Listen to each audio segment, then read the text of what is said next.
का उसका 17 अध्याय, लूका उसका 17 अध्याय 113 पेज नंबर पर, लूका 17 अध्याय,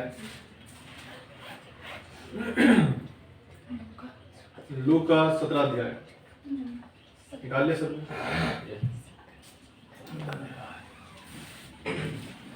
हम पढ़ेंगे 1 से लेकर 4 पद तक पढ़ेंगे। लूका 17 अध्याय उसका 1 से लेकर 4 पद तक पढ़ेंगे। फिर उसने अपने चेलों से कहा, हो नहीं सकता कि ठोकरें ना लगे, परंतु हाय उस मनुष्य पर जिसके कारण वह आती है। जो इन छोटों में से किसी एक को ठोकर खिलाता है, उसके लिए यह भला होता कि चक्की का पाट उसके गले में लटकाया जाता और वह समुद्र में डाला जाता। सचेत रहो, यदि तेरा भाई अपराध करे तो उसे समझा, और यदि पछताए तो उसे क्षमा कर। यदि दिन भर में वह 7 बार तेरा अपराध करे और 7 बार तेरे पास फिर आकर कहे, मैं पछताता हूँ, तो उसे क्षमा कर। परमेश्वर वचन पढ़ेगा सुनेगा शिष्यों में। आइए प्रार्थना करें। हमारे पिता परमेश्वर, सर्वशक्तिमान प्रभु, राजाओं के राजा, प्रभु के प्रभु, तेरा वचन जो पढ़ा गया प्रभु जी, हर एक के लिए परमेश्वर आशीष का कारण ठहरे प्रभु जी, और हमारे द्वारा बहुत से लोग इस आशीष का हिस्सा होने पाए प्रभु जी। हाँ प्रभु जी, हर एक से आप बातें करें वचनों के द्वारा परमेश्वर, और हर एक से परमेश्वर जैसा आप चाहते हैं वैसे वो आपके नाम को महिमा करने पाए प्रभु जी, आपके लिए यूज होने पाए प्रभु जी। सहायता हर एक को तेरे हाथों में सौंपते हैं। हर एक जो वचन पढ़ता है किसी भी माध्यम से प्रभु जी, हर एक तक परमेश्वर गहरा कार्य करे। आप प्रभु जी दास को बुद्धि ज्ञान दे, समझ दें, और जो आप चाहते हैं प्रभु जी वही मेरे मुंह से निकले प्रभु जी। बोल मेरे हो, शब्द आपके हो, हर एक बात में सहायता आप करें। विनती प्रार्थना प्रभु यीशु मसीह के नाम से मांगते हैं, दया से सुने और ग्रहण करें। आमीन। आमीन।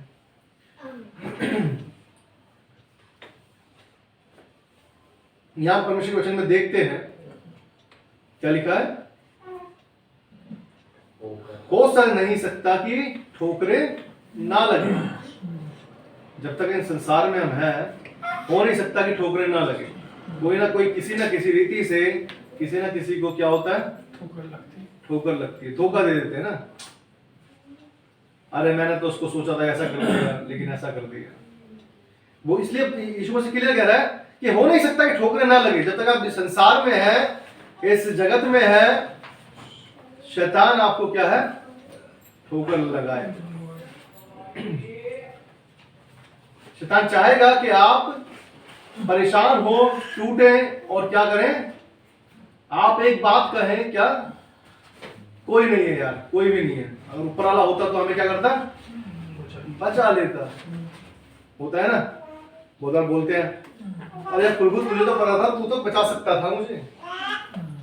चलो मुझे नहीं पता था, लेकिन आप तो सब जानते हैं, तो मुझे आपने क्यों नहीं बचाया। बहुत से इन वजहों से, बहुत सी बातों से क्या है, टूट जाते हैं, और बहुत से क्या है, परमेश्वर के रास्तों से भटक जाते हैं। इसलिए यीशु मसीह क्लियर कह रहे हैं यहाँ पर, ये हो नहीं सकता कि ठोकरें ना लगे। अब बाइबल बताती आगे लिखा है, जो इन छोटों में से, परंतु हाय उस मनुष्य पर जिसके कारण वे आती है। और जो इन छोटों में से किसी एक को ठोकर खिलाता है, उसके लिए भला होता कि चक्की का पाट उसके गले में लटकाया जाता और वह समुद्र में डाल दिया जाता। कितनी खतरनाक सजा है। जिसने ठोकर खिलाई है, जो ठोकर का कारण बना है, उसके लिए क्या लिखा है, भला होता कि चक्की का पाट क्या होता, उसके गले में लटकाया जाता, और क्या होता, समुद्र में फेंक दिया जाता। लिखा है भला होता कि चक्की का गले में लटकाया जाता, पैरों में लटका के नीचे वेट के लिए डाल रहा, बोलो गले में डाल दे। खतरनाक है ना। फिर भी हम बहुत बार अपने भले के लिए, अपने फायदे के लिए किसी को भी नुकसान पहुंचा देते हैं, ठोकर खिला देते हैं, उसके रास्ते को खराब कर देते हैं, उसके मार्ग को बिगाड़ देते हैं। लिखा है भला होता कि यही अच्छा था, इससे अच्छा तो कि उसके गले पाट डाल दिया जाता है चक्की का, और जा समुद्र में जा। क्या होगा उससे, क्या होगा, अगर वेट होगा गले में तो नीचे ही जाएगा ना समुद्र में, नीचे जाएगा। वो उठ ही नहीं पाएगा। कहने का मतलब है इससे अच्छा भला ये है कि वो मर जाए। किसी का ठोकर बनने की, आप बहुत बार ऐसा क्या होता है जब हम बोलते बात करते हैं, आपस में बात करते हैं, मैं कहता हूं बहुत बार कि हमारा स्वभाव कैसा हो, परमेश्वर प्रभु यीशु मसीह के जैसा हो। आप सोचिए यदि हमारे चाल चलन के कारण कोई जो सही राह पर जाने वाला था भटक जाता है तो क्या होता है, हम एक आत्मा को गलत रास्ते पर ले जाते हैं। आज बहुत से मसीह लोग हैं जो खुद पीते हैं और जो नए मसीह आते हैं, कोई नहीं, पीना कोई गलत बात नहीं होती, पी सकते हैं। क्या करा इस कारण, क्या कर दिया इसकी वजह से, दूसरे की भी आत्मा, खुद तो मरा ही मरा, खुद को तो मरना ही है, लेकिन क्या करा, दूसरे को भी उसी मार्ग में ले गया कि चल तू भी नाश हो। ठोकरी तो लगाई उसको। वो अच्छा खासा परमेश्वर को ढूंढने आया था, वो खुद परेशानी में था कि प्रभु मुझे मेरे मार्ग को सीधा करेगा, परमेश्वर मुझे शांति देगा, लेकिन वहां पर ऐसे भाई मिल जाते हैं, आइए मिलकर पिए ना, थोड़ा गम की। बहुत से लोग बोलते हैं, मैं सुनता हूं तो हंसी आती है मुझे, गम भूल जाते हैं, इससे दर्द कम हो जाता है, नई नई बातें बताते हैं। मैं भाई मेरे पास तो यीशु मसीह के अलावा कुछ है नहीं, वो मिलता है और क्या है, दुख अपने आप भागता है, और जब गम होता है या कुछ भी परिस्थिति होती है उसमें परमेश्वर स्थिर करता है, वो खुद स्थिर करता है हमें। हालेलुया। वो बोलता है अपना बोझ मुझ पर डाल। वो ये नहीं कह रहा कि अपना बोझ जाके शराब पे डाल, तंबाकू पे डाल, दोस्तों पे डाल, इस पे डाल, वगैरह वगैरह पे डाल। किस पर कह रहा है, मुझ पर डाल। जिसने सृष्टि बनाई है वो ही उस रास्ते से निकालेगा। क्या जिसने सृष्टि बनाई उसे नहीं पता कि वो कैसे उससे निकल सकता है। एक कहानी में सुन रहा था, एक रास्ते में क्या है, एक बंदा गाड़ी रोककर खड़ा हुआ था। क्या था, गाड़ी रोककर खड़ा हुआ था। वो गाड़ी क्या हुई, खराब हो गई थी, और एक बंदा आया जो 3 पीस सूट पहन के खड़ा आ रहा था कार में, और उतरा और उसने कहा कि क्या मैं इसको ठीक कर सकता हूं, क्या मैं उसे ठीक कर सकता हूं। उसने बोला, अरे सर आप बिजनेसमैन दिख रहे हो, लंबे चौड़े अच्छे खासे पैसे वाले दिख रहे हो, आप रुककर क्या है मेरी कार को ठीक करोगे। होगा शायद वो, अब सीधी सी बात है, एक अंबानी और एक हमारे मिडिल क्लास जैसे बंदे होंगे तो कैसा फील होगा, अरे यार तुम इतनी बड़ी कार से आ रहे हो और मेरी गाड़ी ठीक करोगे। जब वो उतरा और उसने उस गाड़ी को ठीक किया और वो चालू हो गई, और वो क्या कहता है, अरे सर आपने तो ठीक कर दिया, कैसे कैसे पहले। बोला, जिस गाड़ी में आप बैठे हो वो गाड़ी मेरी ही बनाई हुई है। हालेलुया। हालेलुया। हेनरी फोर्ड जो गाड़ी का बनाने वाला था, क्या उसे पता नहीं कि क्या होगा इसमें। हमारा प्रभु यीशु मसीह, हमारा परमेश्वर जिसने हमें बनाया है, जब हम अपने आप को उसके हाथ में छोड़ देते हैं तो वो हमें अपने हिसाब से ठीक कर देता है। हालेलुया। जब तक देंगे नहीं तब तक पाएंगे नहीं। जब हम अपनी गाड़ी को देना नहीं चाहते, उस ड्राइवर से पूछा, उस बंदे से, सॉरी ड्राइवर क्या, उस बंदे जो कार का मालिक था, कि क्या मैं तुम्हारी गाड़ी ठीक कर सकता हूं। तो जबरदस्ती तो नहीं गया ना कि दिखा मैं ठीक करके रहूंगा, मेरी गाड़ी है। तो भाई बताती है, मत्ती 7:13-14 में लिखा है, दोनों मार्ग तुम्हारे सामने हैं, कौन से मार्ग पे आप चलना चाहते हैं वो आपके ऊपर डिपेंड करता है ना। तो डिपेंड ये हम पर भी करता है कि हम उस परमेश्वर को, प्रभु यीशु मसीह को उस द्वार के अंदर आने देना चाहते हैं या नहीं देना चाहते, क्योंकि वो द्वार पर खटखटाता है। हालेलुया। जिसने गाड़ी बनाई है, क्या वो नहीं जानता होगा कि किस जगह खराबी है। जब उसकी गाड़ी ठीक हो गई वो खुश हो गया, क्यों, क्योंकि उसकी गाड़ी ठीक हो गई। जिसकी वजह से वो रोड पर खड़ा था और वो सोच रहा था कौन आकर ठीक करेगा, या मैकेनिक को बुलाऊंगा, ढूंढूंगा, क्या करूंगा, बहुत सी चीजें उसकी माइंड में होगी। लेकिन जब उसने उसके हाथ में छोड़ दिया, जिसने, जो बनाने वाला है उस गाड़ी का, उसने ठीक कर दिया। क्योंकि उस जो हेनरी फोर्ड था उसको भी देखकर क्या है, अच्छा नहीं लग रहा था अंदर से कि जो मेरे हाथ की बनाई हुई गाड़ी है वो रोड पर कैसे खराब दिख सकती है। अंदर से बुरा लगता है ना कि यार मैंने बनाई ये चीज कैसे खराबी क्या आ गई इसके, जो रुक गई रोड पर। आगे देखना तो बनता है ना। हमें परमेश्वर के हाथ में छोड़ने की जरूरत है। आज हम क्या है, अपने भले के लिए, अपने फायदे के लिए, अपने घर परिवार के लिए बहुत से गलत काम करते हैं, चाहे जिसकी वजह से दूसरे को ठोकर लगे, कोई फर्क नहीं पड़ता हमें ऐसा लगता है कि कोई बात नहीं है, इसका नुकसान हो रहा है, होने कोई बात नहीं, 10,000 का नुकसान हो रहा है इसका, लेकिन मेरा 1 लाख का तो फायदा हो रहा है ना, कोई बात नहीं है, छोड़ दे। शायद आपको ये नहीं पता उसके लिए 10,000 कितने महीने रखते हैं, वो पूरा घर को चलाएगा महीने भर उससे, लेकिन तुम्हारा जो 1 लाख है वो तुम्हारे अकाउंट में जाएगा। उसके कारण क्या हुआ, उसका परिवार परेशानी में जा सकता है। हो सकता है शायद उसे कोई ना दे कुछ भी, वो हो सकता है उसके घर में कोई मर सकता है, कोई हो सकता है कोई हॉस्पिटलाइज हो, उस पैसे से उसका काम आने वाला हो, लेकिन आपने उसके पैसों को अपने फायदे के लिए उसके मार्ग को बिगाड़ दिया है। ये एग्जांपल दे रहा हूं क्यों, क्योंकि बहुत बार ऐसा होता है, मसीह लोग जैसे हमने बताया, मसीह लोग आ तो रहे हैं, बहुत से लोग आ रहे हैं कि हमें शांति मिले, हम उस जो परेशानी में उस परेशानी से निकले, उन चिंताओं में जो डूबे हुए उस चिंताओं से निकले, लेकिन बहुत से लोग आते हैं और क्या होते हैं, उन्हें भी अपने जैसा ही बना देते हैं। बाइबल बताती है कि उन्हें दूना नरकीय बना देते हैं, दूना नरकीय बना देते हैं, मतलब अपने खुद तो नरक में थे जीवन में, उनका दुगना बना देते हैं। लीजिए, आपके पास कोई आया, मान लीजिए कोई पीने वाला है, पहले पीता था, लेकिन आप खुद कह रहे हो इस बात को मसीह होने के बावजूद कि आप पी सकते हैं, कोई गलत बात नहीं है, परमेश्वर नहीं मना नहीं करता, वचन में ऐसा लिखा है, क्या लिखा नहीं है, लेकिन आपने पढ़वा दिया जबरदस्ती बनवा के उसको, क्या करोगे, उसके रास्ते को खराब कर दिया आपने, उसके लिए ठोकर का कारण बन गए आप। वो खुद तो नरक में थे, उसको दुगना नरकीय बना दिया आपने। भाई बता रही है, इसलिए ये भला होता कि उसके गले में पाट डालते और जाने देते। आगे वचन कहता है,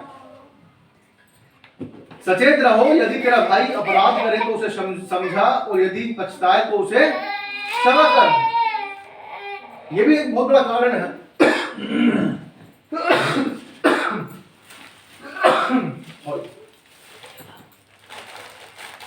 ये भी क्या है, बहुत बड़ा कारण है जो हमारे सामने आता है, जो हमारे लिए अपराध कर देते हैं, जो हमारे अगेंस्ट कुछ गलत कर देते हैं, उनको हम क्या कर पाते हैं, क्या नहीं कर पाते, क्षमा नहीं कर पाते हैं, क्षमा नहीं कर पाते। हम बोलते हैं इसने इतना बुरा किया मेरे साथ में, मैं क्यों क्षमा करूं इसे, अपना जो करना करता रहे, हमें क्या लेना देना, इसे जो करना है करता रहे। बाइबल बता रही है, लिखा है, यदि दिन भर में वो 7 बार तेरा अपराध करे, कितनी बार, 7 बार तेरा अपराध करे, और 7 बार तेरे पास फिर आकर कहे मैं पछताता हूं, तो उसे क्षमा कर। 7 बार अपराध करे तो भी उसे क्या करना है, क्षमा करना है। आज क्षमा नहीं कर रहे हम, है ना, ऐसा होता है ना, आस पड़ोस में भी हो गया, कुछ लड़ाई झगड़ा हो गई, कभी बातचीत हो गई, तो हम उनके प्रति क्या होता है, हमारा प्यार नहीं रहता, हम बोलते हैं मरने से जा रहा है तो जानते इसको, हमें क्या लेना देना, होता है ऐसा। मेरे साथ भी एक बार ऑफिस में किसी से बहस हुई, ऑफिस में बहस हुई मेरी, मतलब हो जाती है कभी, पता ही ऑफिस में होता है, बातचीत हो गई थी, वो भी गुस्सा हो गया और मैं भी गुस्सा हो गया। वैसा नहीं कि लड़ने पे आ गए, लेकिन उन्होंने गाली रखी, लेकिन गुस्से में आके मैंने बोला, मैं आप मुझसे बात करना ना, मैं आपसे बात करूंगा, सीधी सी बात है, आपको पसंद नहीं है अगर मजाक करना, तो जब आप कह नहीं सकते तो मैं मुझसे सीधी करने की जरूरत नहीं है, मैं गुस्से में था पूछ रहा, क्योंकि वो बंदे कुछ ज्यादा ही होता है ना, बहुत बार बंदे सामने वाले सोचते सामने वाला पागल है, तो इस तरह से वो गुस्से में ज्यादा आ गया था, तो मैंने उसे वर्डिंग कही कि भाई मुझसे बात करने की जरूरत नहीं है, और नहीं मैं आपसे बात करूंगा। लेकिन कुछ समय बाद ऐसा हुआ, उन्हें पता है कि काम भी यही बंदा करेगा, वो आया भी मेरे पास ही और कहा कि मोनू यार मुझे एक कवर चाहिए फोन का, ऑनलाइन मिल रहा है, और तू ऑनलाइन बुक कर दे इसको। तो मैंने देखा वो महंगा आ रहा था बहुत ज्यादा, जितने का होता नहीं है, 500 का आ रहा था, जो बिना बात की बात थी। अब मेरे से बहस हुई थी, मैं चाहता तो मैं बुक कर देता, मुझे क्या फर्क पड़ रहा है, मुझे भाई तो 500 दे, 1000 दे, 10,000 दे, मुझे क्या लेना देना, है ना, मैं लेता बुक कर देता, मैं चले जाऊँ, कोई बात नहीं। उसका क्या कहता है वो, मैंने खुद ने कहा सॉरी, कि मेरे पास में, घर के पास में क्या है, क्या पड़ता है, गफार मार्केट पड़ती है, जबकि मेरा रास्ता नहीं है, मेरा रास्ता दूसरा है। मैं उधर पैदल गया, मैंने कहा मैं ढूंढ लेता हूँ, शायद सस्ता मिल जाए, 100-150 में काम हो जाए तो अच्छी बात है, आपके 300 बचेंगे ना। इस चीज में मैंने उससे कोई बैर भाव तो नहीं किया ना, मैंने कोई उसके अपने मन में कोई ऐसा मलाल तो रखा नहीं कि इसने मेरे से लड़ा था, मैं नहीं करूंगा। इसी को ही क्षमा करना कहते हैं, जब वो हमारे इस ऐसे व्यवहार को देखेंगे कि मेरी इससे बहस हुई थी और फिर भी इसने मेरे भले के लिए एक बार नहीं, मैंने 2-3 बार चक्कर लगाए कि शायद मिल जाए, कहीं ना कहीं तो उसके मन में आएगा कि हाँ इसमें कहीं शायद परमेश्वर का कोई काम है जो परमेश्वर इसको मतलब इस तरह से रखता है। बहुत से लोगों से लड़ाई होती है लेकिन वो बहुत बार फिर बात करते हैं, बोलते तो अपना मस्त रहे, हम अपना मस्त रहे। लेकिन परमेश्वर ने हमें ऐसा बनाया है, बाइबल बताती है कि तुम्हारे फलों से लोग तुम्हें जानेंगे। हालेलुया। अगर तुम कांटे लेके घूम रहे हो तो कांटों से ही जाना जाएगा, और अगर आम लेके घूम रहे हो तो क्या इससे जाना जाएगा? आम से जाना जाएगा। जब तुम्हारे पेड़ों में ही, उसमें डालियों में ही कांटे चुभे हुए हैं, तुमसे कोई बात क्यों करना चाहेगा? ठोकर का कारण कब बनेगा इंसान? कि वो शायद यीशु मसीह को जानना चाहता था लेकिन मैं उससे क्रोध में आके बोलता भाई कोई बात नहीं, मुझे नहीं लेना, तो मैं आपको करता रहे। क्या होता उससे? वो मुझसे कभी नहीं चाहता कि यीशु मसीह कौन है, वो मुझे कभी नहीं पूछेगा। शायद आज तक नहीं पूछा, लेकिन शायद कभी मन में आ जाए कि ऐसा एक बंदा था जिसने कुछ भी बात हुई लेकिन उसने कभी बुरा नहीं माना। कभी तो मन में आएगा। उनकी वाइफ जो है वो क्रिश्चियन थी, उनकी वाइफ जो थी वो चर्च जाते थे, वो एक्सपायर हो गई उनकी वाइफ, कैंसर हो गया था उनको, लेकिन वो क्रिश्चियन थी। वो खुद बताते थे कि मेरी वाइफ जाती है चर्च में। लेकिन परमेश्वर किसी ना किसी रीति से कहीं ना कहीं हर जगह पर क्या है, कार्य करता है। हमें क्षमा करने आना चाहिए। याद रखिएगा, आज हम लड़े तो उससे कुछ नहीं होता। हमारे पड़ोस में जो हमारे पड़ोसी हैं, जब मम्मी एक्सपायर हुई उन्होंने बहुत किया, सब कुछ देखा इन्होंने। मैं क्यों बता रहा हूँ आज एग्जांपल देकर? क्योंकि हमें इनसे सीखना है। जब हम इधर आए थे तो इनको ऐसा लगा था कि शायद ये रहेंगे नहीं, या किराए पे दे देंगे, या ऐसा है वैसा है। तो एक दो बार वैसे बात हो भी गई थी थोड़ी, मतलब ऐसी ज्यादा नहीं, लेकिन ये थोड़ी सी होती है खटास वाली बात होती है हल्की सी, ऐसी फिर भी हो गई थी पड़ोसियों से। लेकिन एक समय ऐसा आया, इनके घर में चोरी हुई और मैं इनके बेटे के साथ में रात को उठकर चला गया। 3 साढ़े 3 का टाइम था, रात के 3 साढ़े 3 बजे का। और पड़ोस वाला जो उनके पड़ोस वाला था, जो शुरू पहले से रह रहे हैं, वो नहीं गया, उनका ना लड़का गया ना बड़ा गया कोई उनके साथ में। नहीं, मैंने कहा कोई नहीं, मैं चलता हूँ साथ में। उसके बाद से इनकी आंखें जो है खुल गई। उन्हें लगा कि सच में इनका क्या था, चोरी तो इनकी हुई थी, ज्यादा तो घर में जाके दोबारा सो जाता। और मम्मी ने मना नहीं किया कि क्यों जा रहा है, तू क्यों जा रहा है। मम्मी ने बोला हाँ चल चला जा, तो ठीक है। हमारा क्या है व्यवहार, कैसा हो? ऐसा हो कि वो जाने, वो सोचे कि आखिर यीशु मसीह है कौन। आज नहीं तो कल कभी तो जानेंगे वो, कभी तो सोचेंगे, कभी कहीं बात होगी तो कहेंगे तो जरूर कि हाँ सच में एक मसीह वहां पर भी रहते हैं हमारे वहां पर, और वो ऐसे हैं। कहीं बुराई तो नहीं करेंगे कम से कम मसीह की। हालेलुया। परमेश्वर की महिमा होनी चाहिए। यदि हम क्षमा नहीं करना जानते तो हम परमेश्वर से भी एक्सपेक्ट नहीं कर सकते कि वो हमें क्षमा करें। एक लिखा है मती उसका 6 अध्याय, मती 6 अध्याय और उसका 12 पद पढ़े। मती 6:12। और जिस प्रकार हमने अपने अपराधियों को क्षमा किया है, वैसे ही तू भी हमारे अपराधों को क्षमा कर। वैसे ही तू भी हमारे अपराधों को क्षमा कर, जैसे हमने क्षमा किया है। जब तक आप खुद क्षमा करना नहीं जानते तो कैसे सोच सकते हैं दूसरा आपको दे दे? दूसरे से तो आप उम्मीद लगा के बैठे हो कि भाई तू मेरे को क्षमा कर दे, मेरा ये कर दे, मैंने बहुत बड़ी गलती की थी भाई तो मुझे क्षमा कर दे। लेकिन कोई मेरे से, कोई दूसरा बंदा जिसने छोटी गलती कर दी, लेकिन मैं उसे क्षमा करना नहीं चाहता, मन में द्वेष रख रखा है, मैं क्यों करूंगा?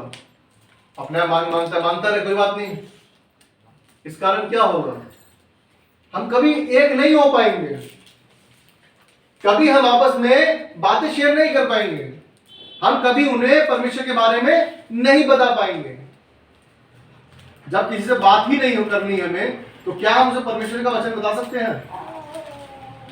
मान लो मैं गली के अंदर कभी किसी से बात ही नहीं करता, और मैं कभी प्रोग्राम करता हूँ चर्च में गली के अंदर, और मैं बुलाता हूँ सबको कि आ जाओ भाई, तो आएंगे क्या? बोलेंगे भाई चलने जो शब्द हमें क्या अच्छा होगा तो बंदे खुद चल के आएंगे। तो खुद वो जब एक बार उन्हें बोला जाएगा कि भाई आ जाओ, तो वो आएंगे। चाहे 1 घंटा का सुने, 10 मिनट तो सुनेंगे। परमेश्वर का वचन कहीं तो काम करेगा। आज हमारे जीवन में सबसे बड़ी कमी यही है कि हम क्षमा नहीं करना जानते। हम अपना अपना पहल नहीं करना चाहते हैं कि हम क्यों झुकेगा दूसरा झुकेगा, हम क्यों झुकेगा। और बात है ना, अच्छा बंदा होता है, जैसे परमेश्वर ने बुला लिया तो कोई छुट्टी काम पे भी जा रहा हूँ तो वो भी छुट्टी कर लेता, नहीं आए बंदा बहुत अच्छा था, मैं समय पे काम आया था, जो गलत होगा तो भी कहेगा अच्छा चले गया यार। यही बात होती है, सच बात है कि जब अच्छा इंसान होगा तो खुद सोचता है कोई नहीं यार, अपना काम आधे दिन में कर लूंगा, अच्छा कोई छुट्टी कोई बात छुट्टी कर लेते हैं, क्योंकि ये बंदा बड़ा अच्छा था, इसने कभी किसी को गलत नहीं कहा, इसने हमेशा हमेशा लोगों के लिए खड़ा रहा।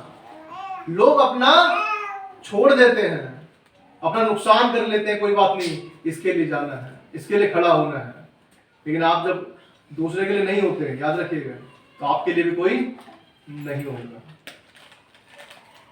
क्लियर बता रहा, वचन छुपा नहीं रहा आपसे, और बल्कि इस तरह से कह रहा है कि प्रार्थना इस तरह से करनी है, जैसे हमने अपने अपराधों को क्षमा किया है वैसे ही तू भी हमारे अपराधों को क्षमा कर।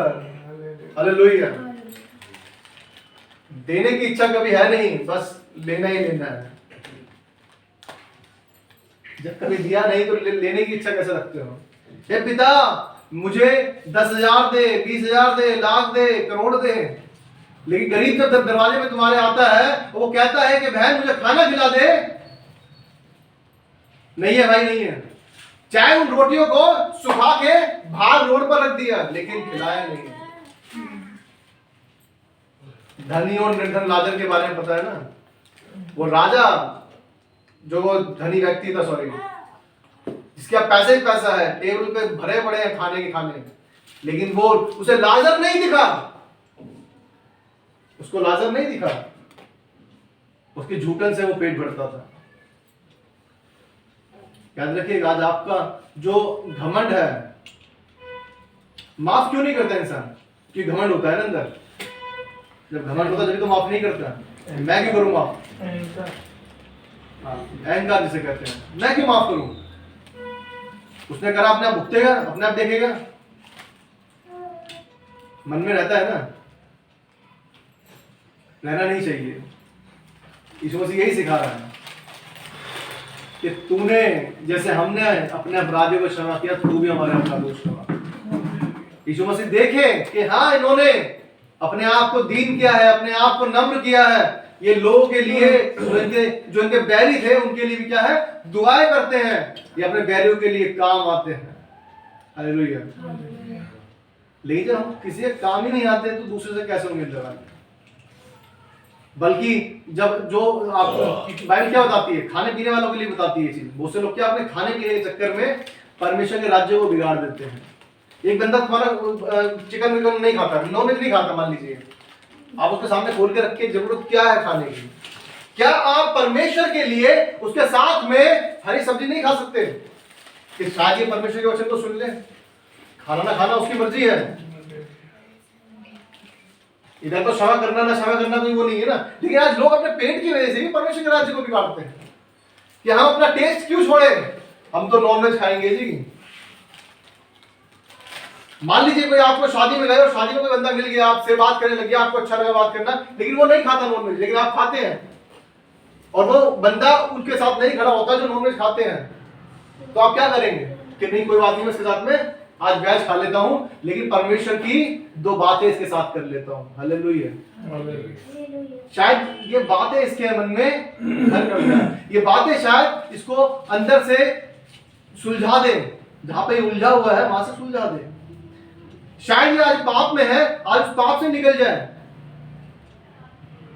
लेकिन आज इंसान क्या है, अपने लिए पहले सोचता है। पेट में खाना खाया, क्या वो टेस्ट हमेशा बना रहेगा?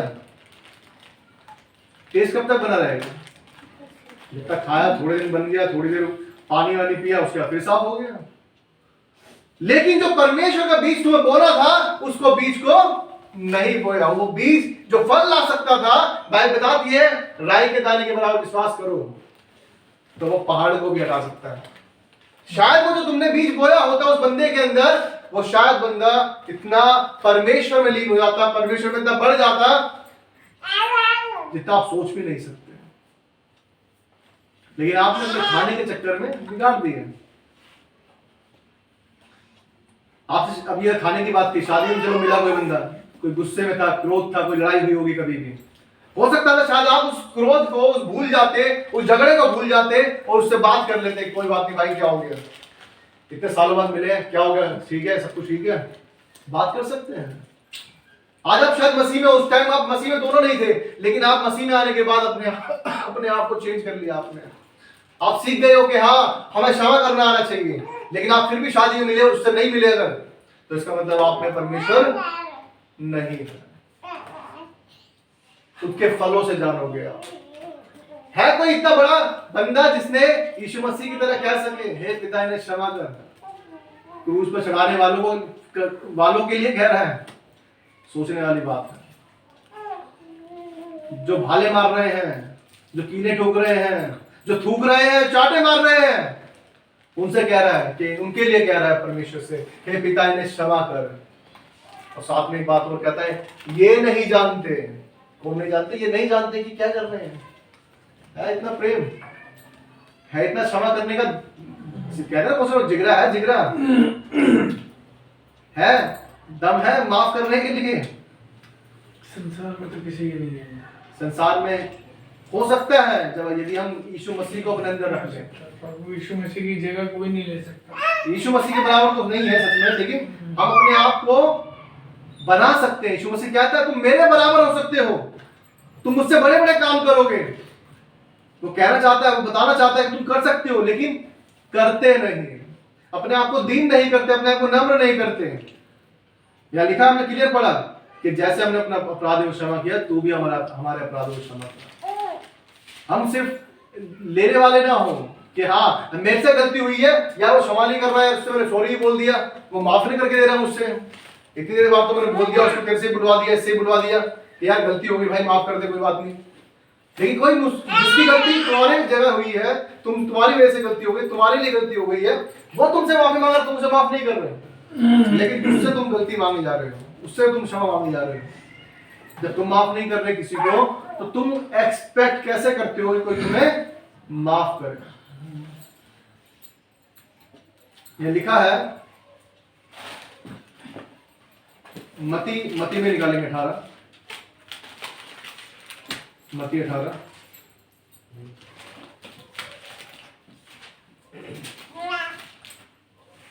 मती 18 और उसका 21 और 22। मती 18 उसका 21। तो पतरस ने पास आकर उससे कहा, हे प्रभु, यदि मेरा भाई अपराध करता रहे तो मैं कितनी बार उसे क्षमा करूं? क्या 7 बार तक? यीशु ने उससे कहा, मैं तुझसे नहीं कहता कि 7 बार तक, वरन 7 बार के 70 गुना तक। 7 बार के 70 गुना। अब उधर गया 7 का 70 गुना 749, 490 हो गया। कहने का मतलब है आप माफ करते रहो। यीशु मसीह भी हमें माफ करता जा रहा है, याद रखिएगा। हम डेली कुछ ना कुछ गलती करते हैं, कुछ ना कुछ कहीं ना कहीं गलतियां करते रहते हैं। हमारा परमेश्वर हमें माफ करता है। अगर वो अपने पर आ जाए और हर किसी का न्याय देने लग जाए डेली डेली, तो यकीन मानिए हम बड़ी जल्दी क्या है कहाँ पहुंच जाएंगे। हम तो मिट्टी में पहुंच जाएंगे, आत्मा ऊपर पहुंच जाएगी। याद रखिएगा क्षमा कर रहा है वो, इसलिए कह रहा है 7 का 70 गुना बार माफ करो। तुम्हारे साथ तो इतना बुरा नहीं करा ना किसी ने कि जाके कीले ठोक दिए, तुम्हारे कोड़े मारे गए हो, कांटे का ताज पहनाया गया हो, थूका गया हो, धक्के मार मार के लेके गया हो, हुआ है तुम्हारे साथ अभी, फिर भी उसने माफ कर दिया। 7 का 70 गुना बार। इसलिए कह रहा है, वो कह रहा है मेरे साथ जब इतना कर दिया मैंने, फिर भी उनको क्षमा कर दिया, तब तुम नहीं कर सकते। हम किसी के ठोकर का कारण ना बने कि एक बंदा आपसे माफी मांगे जा रहा है, लेकिन आप उसे मसीह का व्यवहार, मसीह का वो फल जो आपको दिया, आत्मा के फल, 9 फल दिए, उन फल में से आप कोई सा भी यूज नहीं करते। जब आपको भूख लग रही होती है तो आप कहाँ भागते हैं? अगर पेड़ ही पेड़ लगे हुए हैं तो कैक्टस के पेड़ के पास जाते हैं, या फलों पे जिस पे लगे होते हैं उसके पास जाते हैं? ये कांटे वाले पेड़ों के पास जाते हैं, भूख लगी तो कांटे तो खाओगे नहीं, क्या खाओगे? फल ही खाओगे ना जाके। लेकिन जब फल आप में दिखेंगे ही नहीं तो आपके पास आएगा कौन? जब तक आपके पास फल लगे ही नहीं है आपके पास कोई आना नहीं चाहेगा। याद रखिएगा, जब आप बाइबल बताती है तो तुम्हारे बैरियों का भी तुमसे क्या करता है?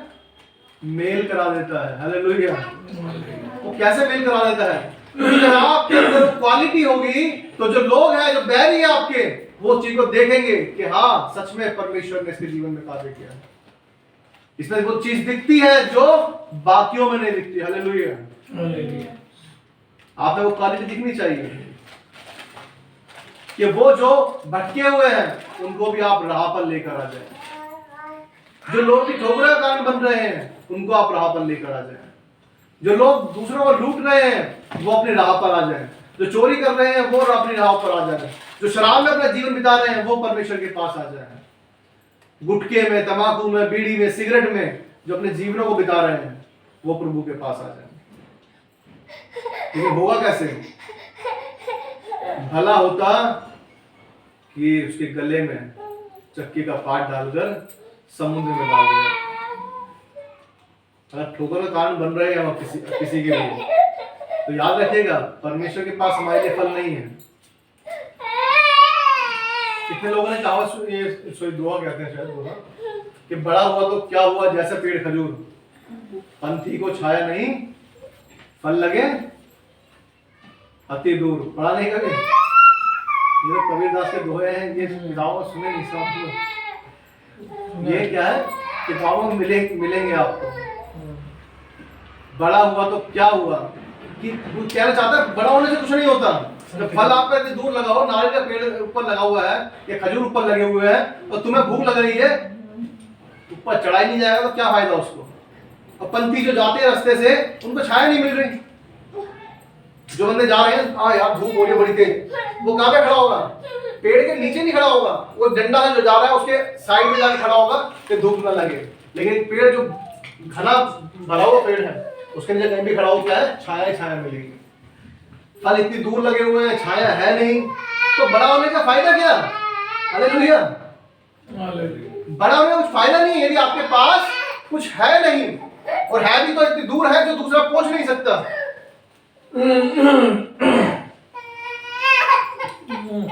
इतनी बातें हैं जो परमेश्वर हमें सिखाना चाहता है। बहुत से लोग आज ऐसे हैं जो इतने अमीर है या कुछ ऐसे जो परमेश्वर बहुत ज्यादा है, जो मिलते ही नहीं किसी से। हमें नहीं देना भाई, हमें नहीं बताना किसी को। भाई बताती तुम्हें सेम में दिया गया, तुम भी सेम में दो। तुम्हें फ्री में मिला, तुम भी फ्री में दो। परमेश्वर को वचन बांटना चाहिए। कोई भटका हुआ है उसे राह पर ले जाना चाहिए। बहुत से लोग अपने एटीट्यूड में नहीं, हम नहीं मिलेंगे नहीं। अरे भाई कोई बंदा परेशान है बहुत ज्यादा, परमेश्वर ने आपको सामर्थ्य दी, आप मिलो, देखो, बात करो उससे। शायद वो समझ जाए, शायद वो कुछ परेशान हो, आज शायद उसकी राह मिल जाए उसको। ऐसा क्यों? क्योंकि हम सोचते हैं, हम परमेश्वर के बारे में सोचते हैं परमेश्वर क्या है, कोई बात नहीं, बाद में मिल लेंगे परमेश्वर से, मरने के बाद जाके मिलना ही है। आज हमें देखना है हम कहां पर खड़े हैं। बात बता रही 7 का 70 बार माफ करना है, क्योंकि जब यदि माफ नहीं करेंगे हम तो इसका मतलब याद रखिएगा हम क्या है, परमेश्वर से क्षमा प्राप्त नहीं कर सकते। जब हमने कोई अच्छा नहीं किया तो परमेश्वर हमें क्षमा कैसे करेगा? हमने जब क्षमा नहीं किया किसी को, हमेशा हर किसी को क्या करा, दूर किया अपने से।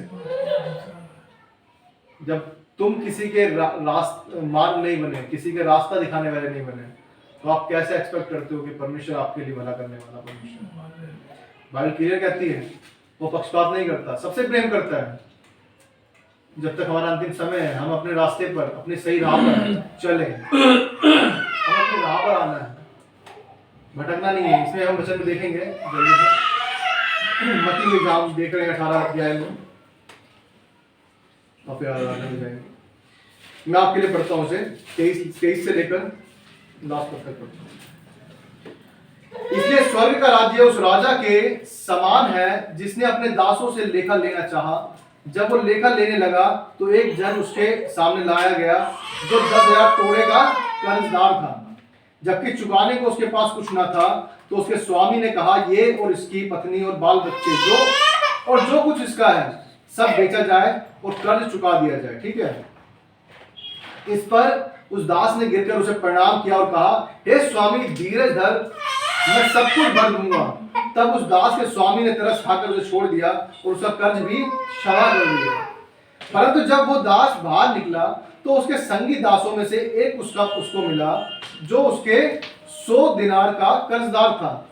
उसने उसे पकड़कर उसका गला घोटा और कहा, जो कुछ तुझ पर कर्ज है भर दे। इस पर उसका संगी दास गिरकर उससे विनती करने लगा, धीरज धर, मैं सब भर दूंगा। उसने ना माना, परंतु जाकर उसे बंदी गृह में डाल दिया कि जब तक कर्ज ना भर दे तब तक वहीं रहे। उसके संगी दास ये जो हुआ था देखकर बहुत उदास हुए और जाकर अपने स्वामी को पूरा हाल बता दिया। तब उसके स्वामी ने उसको बुलाकर उससे कहा, हे दुष्ट दास, तूने जो मुझसे विनती की तो मैंने तेरा वो पूरा कर्ज क्षमा कर दिया। इसलिए जैसे मैंने तुझ पर दया की वैसे ही क्या तुझे भी अपने संगी दास पर दया करना नहीं चाहिए थी? और उसके स्वामी ने क्रोध में आकर उसे दंड देने वालों के हाथ में सौंप दिया कि जब तक वो सब भर ना दे, कर्ज भर ना दे, तब तक उनके हाथ में रहे। हालेलुया।